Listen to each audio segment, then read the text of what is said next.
How about that, you poor thing? I've gotten rid of the smell of poverty for you, so you should be grateful." With those words, champagne was thrown in my face with force. This happened when I went to meet my fiancé's family. Instead of being concerned for me, James, my fiancé, started laughing loudly as if he was making fun of me. I quickly realized that all the effort I put into styling my hair and choosing my clothes was wasted. In the end, all I felt was emptiness. That's why I decided to end our contract with your company. When they heard my decision, Lauren, James's mother, who threw the champagne, and James himself were both shocked. They didn't seem to understand what was happening. Suddenly, James's father, President Walker, appeared. "Mr. Walker, you mentioned before that you plan to retire soon and pass your responsibilities to your son. In this situation, it's fair to reconsider how much my company can trust a future business leader. There might have been an intention to keep our relationship through your son marrying me, but unfortunately, it has backfired." After explaining everything, I quietly left. Lauren, who overheard my conversation with President Walker, was too upset to say anything. But this isn't the end. They will have to face the consequences of their actions. My name is Mariah Carey. I'm 50 years old and have never been married. I've always focused on my work and enjoyed my alone time. With hobbies like reading and watching movies, I've had fulfilling days. Because of this, I never developed an interest in marriage as I got older. But that spring in March, when the flowers were blooming, I received an unexpected marriage proposal. The person who introduced me was Kyle Walker, with whom I had a business relationship. "Miss Carey, I'd like to introduce you to someone. What do you think?" he said. Although I was hesitant at first, I decided to meet the person after being strongly encouraged. That person was James, who was the same age as me and the son of President Walker. He's the youngest son with several older sisters. He's come close to marriage a few times before, but has remained single. I had one request before our first meeting, but James was a polite and kind person, and I immediately liked him.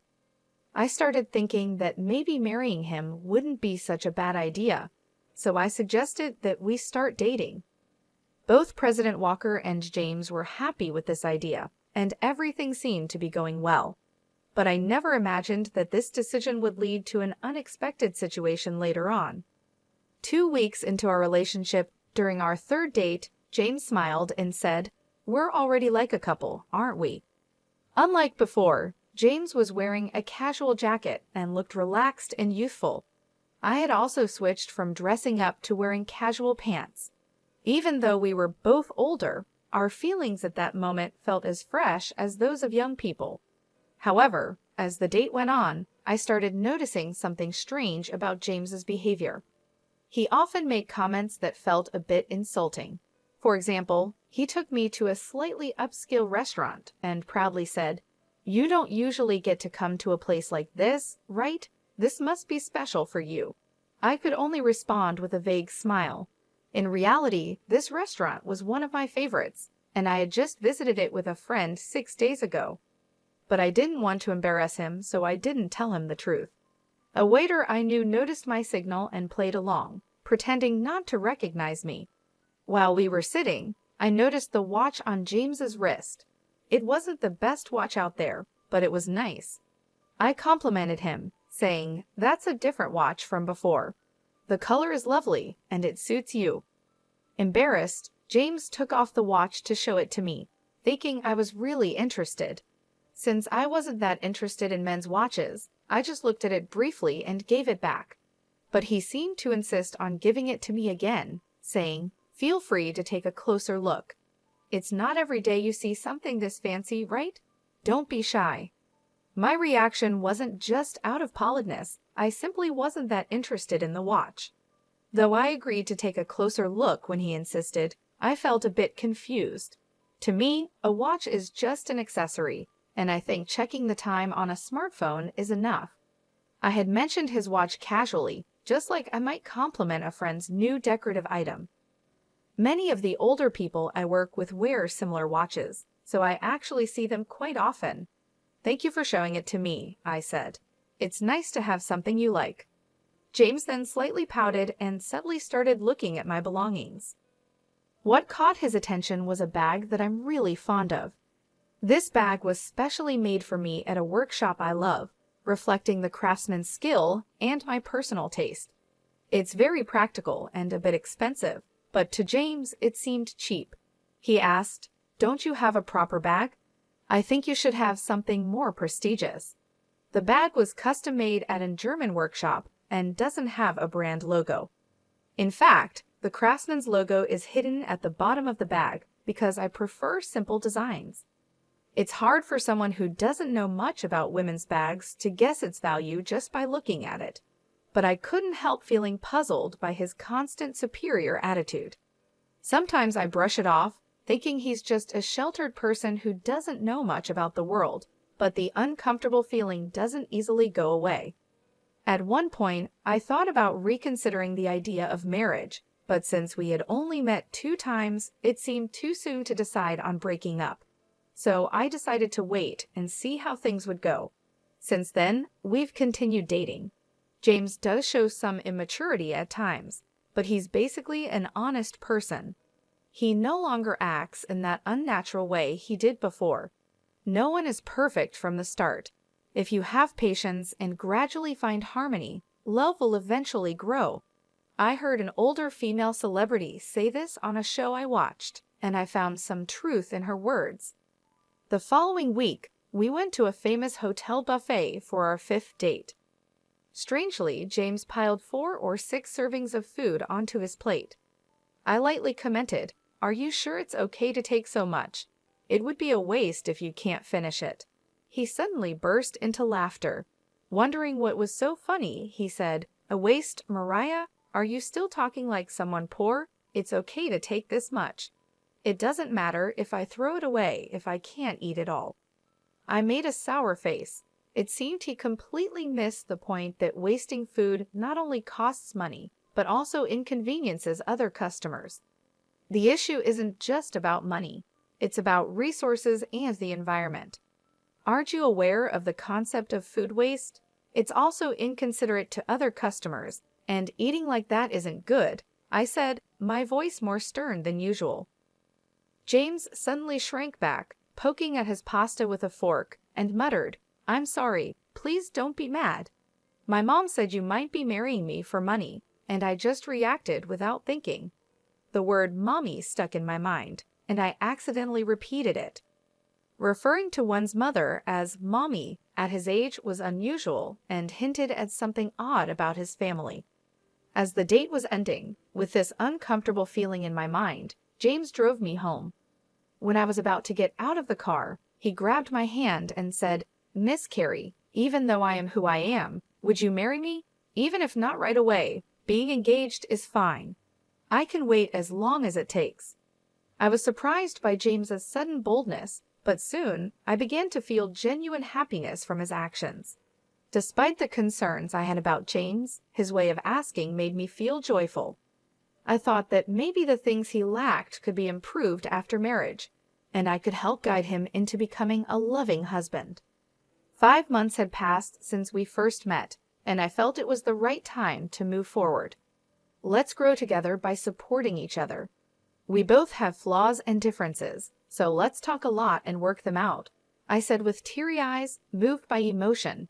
However, the moment I agreed to the proposal, James showed troubling behavior again. He said with a smile, "Let's start preparing for married life. First, you should quit your job, take care of the home, and learn housework from my mom." My joy vanished, replaced by rising anger. I responded more strongly than usual. "Don't be so presumptuous. If that's your attitude, then marriage is out of the question. Goodbye." James was silent, stunned. In that moment, I got out of the car and went straight into my house. Even though I decided to distance myself, I reluctantly agreed to meet James after he sent me a message over the weekend, insisting on seeing me. The weekend came quickly, and when the day arrived, James was already waiting at our meeting spot. As I approached, James stood up quickly and apologized deeply. "I'm really sorry about last time." My friends told me to be firm, and I took it too seriously. They even scolded me for thinking it was okay to act like that, James said, his energy low, which started to melt away my anger. Not long ago, I felt like getting upset with him, but I eventually made peace with it. It's a bit disappointing, but James is dear to me. He's very straightforward, and sometimes it's hard for him to tell the difference between a joke and something serious. He's easily influenced and a bit indecisive, but I reminded myself that no one is perfect from the start. Make sure you keep this in mind. We're getting engaged, after all, I said with a small smile. Hearing this, James looked up suddenly and brightened right away. After a month of a somewhat turbulent engagement period, it was finally time to meet each other's families and announce our marriage. The first visit was to James's family home. Although I had known President Walker for a long time, it was strictly professional, and this was my first time visiting his home, which made me nervous. James was his usual gentle and lovely self, but he seemed a bit off that morning. I thought maybe he was just nervous, but that wasn't the case. About my mom, he started, and I braced myself, thinking about the usual worries between a daughter-in-law and mother-in-law. But I trusted his mother, known to be a hard-working woman and the kind-hearted wife of President Walker. I hoped that if I spoke sincerely, she would understand me, but I was wrong. The moment I stepped into the room to greet them, liquid splashed onto my face. My eyes started to sting badly, and a strong irritation hit my nose, making me cough violently. I immediately panicked. How about that, you poor thing? I got rid of the poor smell for you, so be thankful, I heard a mocking voice say. I was shocked by the bitter taste, smell, and heat. I realized the liquid in my mouth was champagne, but I couldn't understand why I was being treated like this.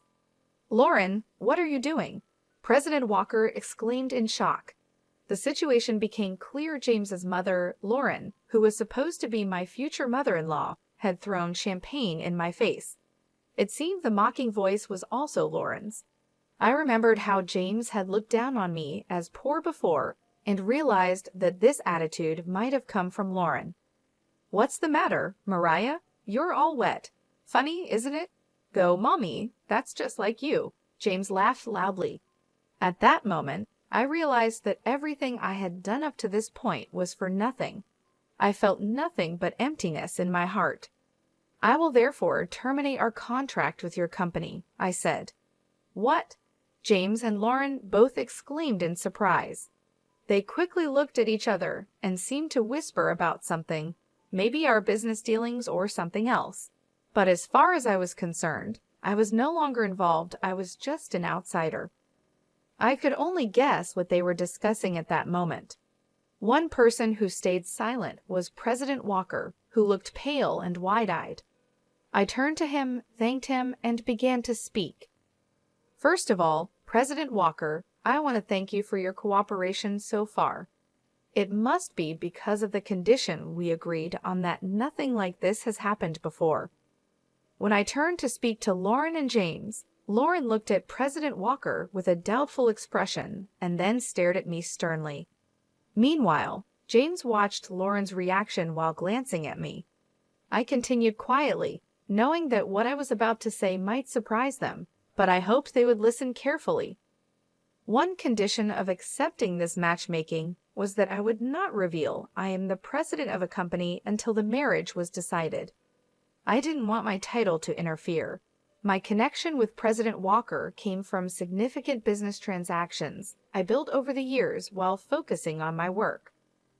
I took out my business card, which naturally listed my company name and position. Even those not involved in management would understand the importance of my title. Hello again, Mrs. Lauren. Thank you for all your help so far. This is my position. I've been working with your husband's company for over 12 years, and right now, my company is probably your biggest client. I wonder what percentage of your company's sales we represent. When I handed over my business card, James turned pale with surprise.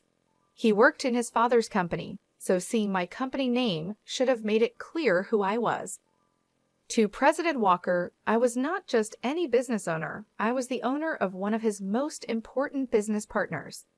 That's why I wanted my profession hidden at first, to truly see James's character when choosing a lifelong partner. I wanted to see the real person, not just a superficial act. I couldn't risk a fake attitude because it could affect the future of a parent's company. So I was introduced as just someone who met James through work. I even wore fake glasses and changed my makeup and hairstyle for our dates. Looking back, the disguise was just a temporary amusement and, in the end, a waste of time. I'm sorry, President Walker, but I have to decline this proposal. This isn't just about marriage.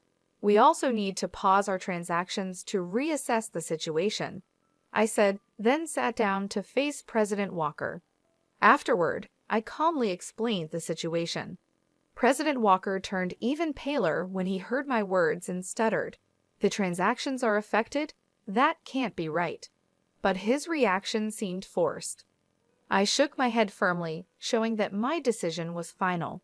But I wanted him to understand that my decision was not based on a fleeting emotion. I continued speaking calmly. President Walker, you mentioned before that you plan to retire soon and hand over your responsibilities to your son.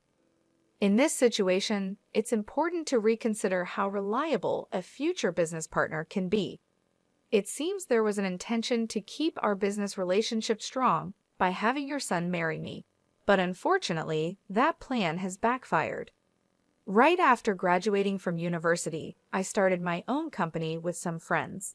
Over 22 years have passed since then, and I've been leading the business as its president the entire time. As I've mentioned several times, I've built a strong relationship with President Walker's company for more than a decade. My company, managed with a female perspective, has been recognized for its unique approach and has grown significantly recently. As a result, our business with President Walker's company has also increased. However, there have been internal discussions lately about whether we should switch to new business partners. Amidst this situation, the sudden proposal of an arranged marriage came up. Considering the timing, President Walker might have sensed some changes happening in our company. This wasn't exactly a secret. After realizing who I was, Lauren and James were clearly disturbed. I decided to explain further. In fact, we were reviewing whether to continue our business with your company. I've heard that your company is currently facing some management difficulties.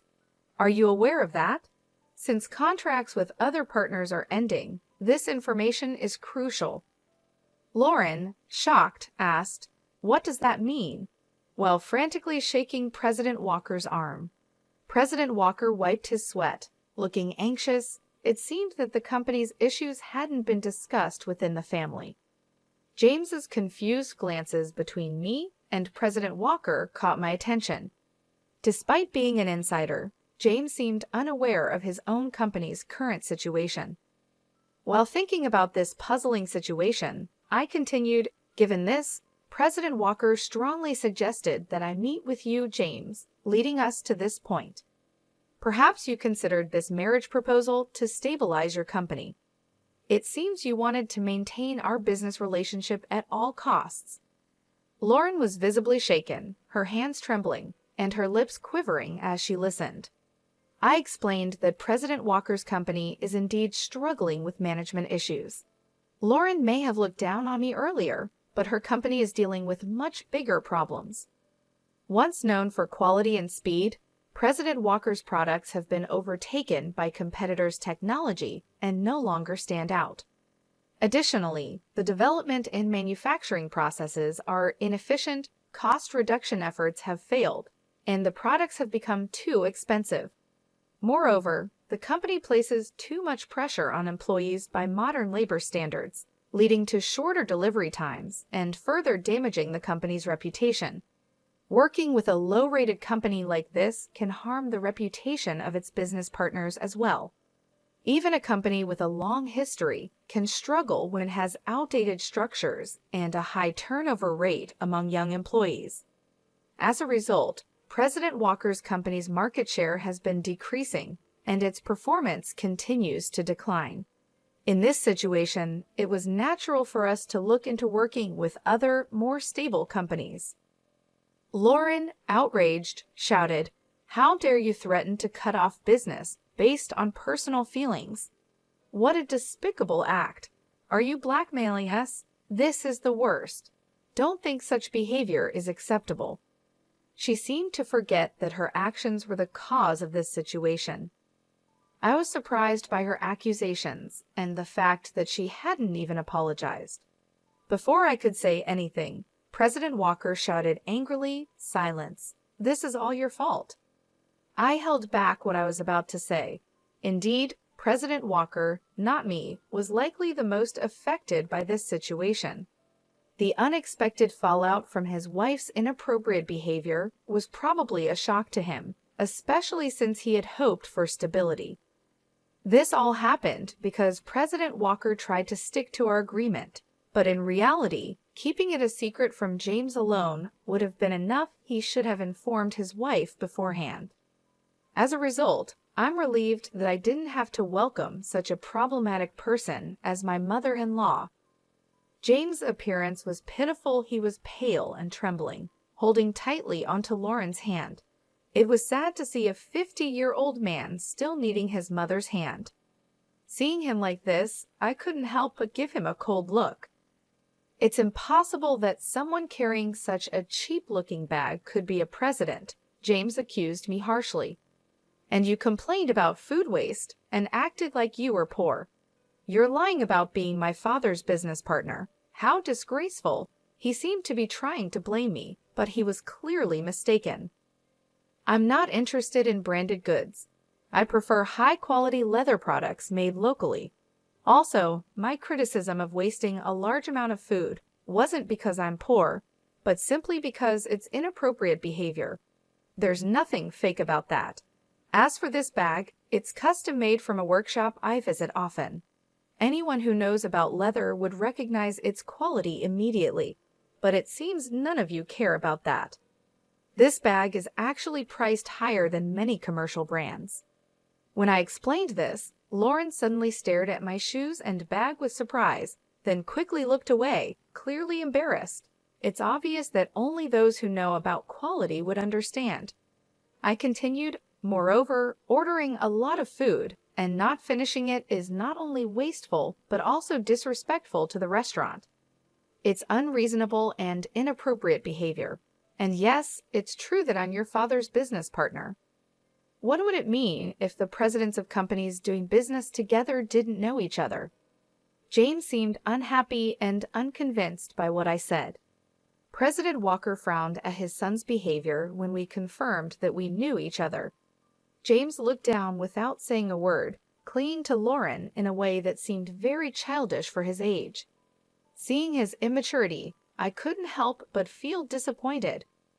"If your company loses our business, we'll be on the brink of bankruptcy. Please forgive us." President Walker began to apologize profusely. His clear statement seemed to finally make Lauren understand the seriousness of the situation. Realizing the impact of his actions, James turned pale and started trembling, saying, "Mommy," with tears in his eyes, clinging to Lauren. But Lauren couldn't respond. Watching this scene, I let out a deep sigh of relief. I deeply regretted ever thinking about sharing my life with someone like James. I had thought that because he was honest, I could help him improve and make things better, but now that seems like a naive thought. I'm so sorry. President Walker kept apologizing over and over, without actually offering any solutions or ways to address the situation. This could easily lead to us cutting ties on an emotional level. Therefore, I had to make specific comments about the engagement. "Let's talk about our engagement. I cannot consider marrying someone whose mother behaves so rudely. Moreover, he didn't even try to stop his mother, and instead laughed along with her. I hope you understand why the engagement should be called off." President Walker listened, nodding in agreement. I continued, "Thank you for understanding. Until yesterday, I believed in James's potential to improve, so I moved forward with the engagement. But now I feel relieved that our relationship has ended. I gave specific examples of James's behavior, like how he often quoted his mother's opinions, saying, "Mommy said so," and how he still called her Mommy, even though he's almost 52 years old. He frequently used his mother's opinions as an excuse to justify his improper behavior. However, as soon as I pointed out these issues, he would quickly become discouraged, showing his weakness. There were countless examples of this behavior. President Walker was shocked, his mouth open in disbelief, and Lauren looked embarrassed. However, James didn't seem to understand what was wrong with his actions. When I asked if there was any fault on my part in calling off the engagement, President Walker shook his head slightly, looking pitiful. I paused to calm myself and took a deep breath. I will divorce my wife. James will also have to move out with her. The company's operations will be taken over by competent staff, so please don't abandon us. Help us, President Walker suddenly declared, clearly anxious after seeing me take a deep breath. What? That's not possible. I can't manage my life without this marriage. Lauren cried out in shock.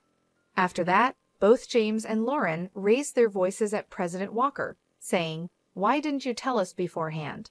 I'm innocent. Why am I being kicked out? The problem is only with Mommy. I'm not involved." Their protests filled the room, and I finally let out a real sigh, fed up with everything. "Well, as you wish.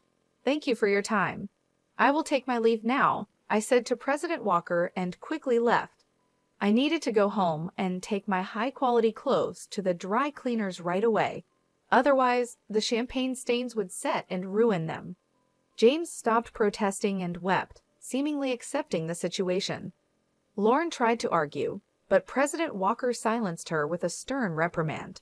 However, she still seemed to grit her teeth in dissatisfaction, looking more determined than her son. 6 months after the unpleasant incident with the Walker family, as predicted, President Walker resigned from his position. It wasn't just a retirement. It was a resignation, taking responsibility for the company's poor performance. The main reason for the decline was the termination of the contract with my company. A former employee who took over as the new president conducted a full review of the operations. Moving away from family management was well received, and external evaluations of the company improved. He took the initiative to develop new products, and the results were starting to show. At this pace, resuming the paused business transactions might happen soon. In the meantime, President Walker and Lauren officially divorced. As expected, James moved out with Lauren, and they started a new life together. However, rumors say they have daily conflicts. It seems that their close relationship was mostly based on financial comfort. After being forced out of his father's company, James quickly became unemployed.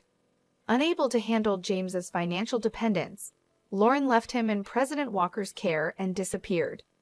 I've heard she now lives alone in an old, low-rent apartment, mourning her situation. Lauren once bragged about her lavish lifestyle, but her behavior pushed many people away. Now, she has no helpers or friends and has become a lonely figure. About a year after President Walker's retirement, I had a chance encounter with him when I visited his former company. I ran into him unexpectedly. "I am very sorry for the great inconvenience I caused before," he said. He had generously given half of his property to Lauren, but her financial troubles were mostly due to James's demands and Lauren's continued extravagant spending. Unfortunately, this is personal responsibility, and it's hard to feel sympathy. President Walker had planned to keep James at a distance, but he was shocked to learn that his nearly 52-year-old son didn't even know how to boil water. Eventually, they ended up living together. Now, he is firmly teaching James, making various decisions around the house. James had completely relied on Lauren, and President Walker admitted, "I feel that I didn't properly take care of my son and wife until now. This is the misfortune I created for myself. Although it's late, I am deeply reflecting on my mistakes. I think I also did some wrong things to Lauren. Fortunately, the company didn't go bankrupt, and I am relieved.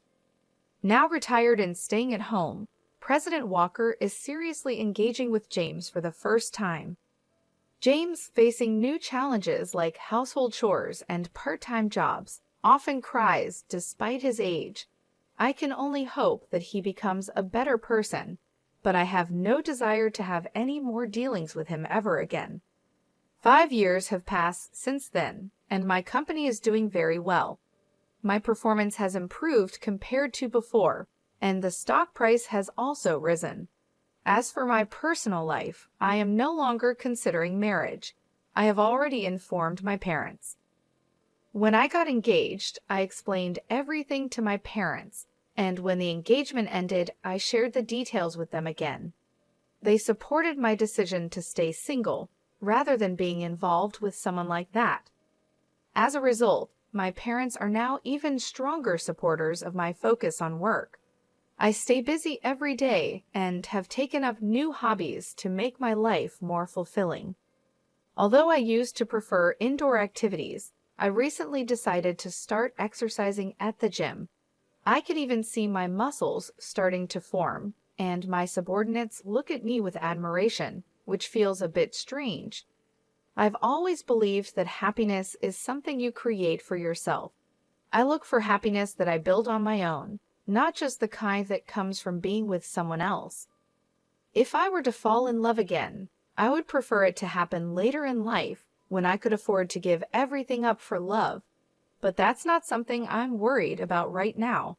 My days are fulfilling, and I'm happy. My life has just begun, and I'm focused on working towards a bright future.